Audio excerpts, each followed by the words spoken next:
morning! Magsisigang ako sa bayabas ng alimasag at oyster mushroom. Yan. Gigisa ko sila gamit ang UFC Super Fiesta Pure Coconut Oil. Yan. Ito po yung aking kamatis, sibuyas, at kasama sa pagigisa ang bayabas. Ayan.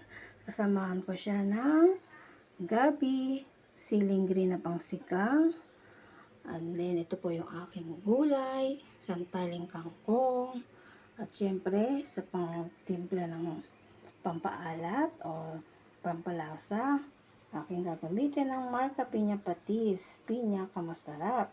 Syempre ang aking kapartner sa pagluluto, ang aking Maggi Magic Sarap All-in-One Seasoning Granules. Yan, ayan guys, ang aking isisigang na